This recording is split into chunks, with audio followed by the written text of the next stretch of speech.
I try to sum up a few more of these questions here.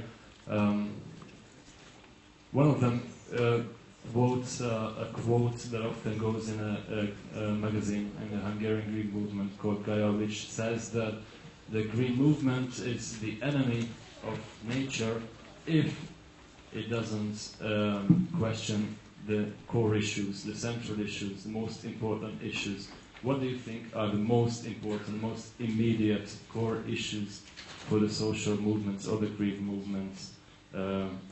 That's one question. Another one is, if you were 25, 30 years old now, wouldn't you be afraid to have children?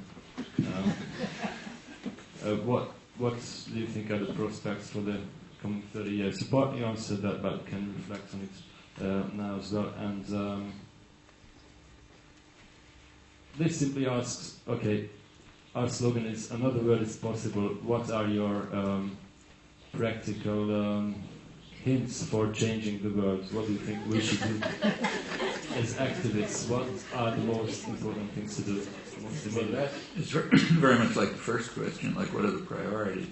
I don't see how any, I mean, I can tell you what I happen to be concerned about, but there's no reason why it should be what you're concerned about.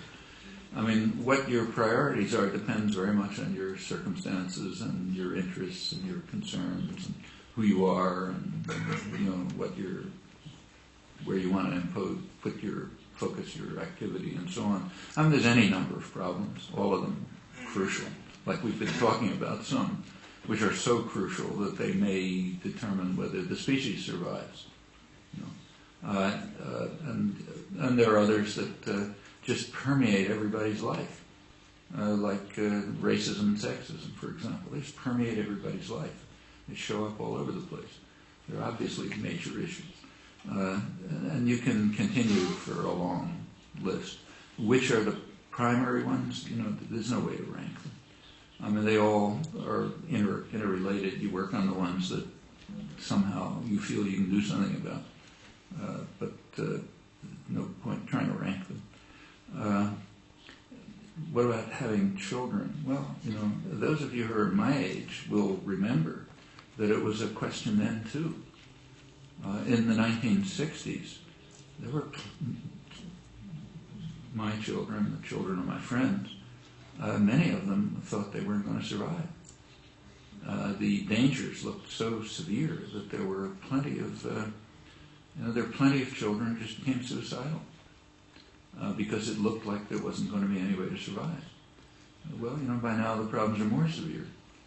How do you deal with it?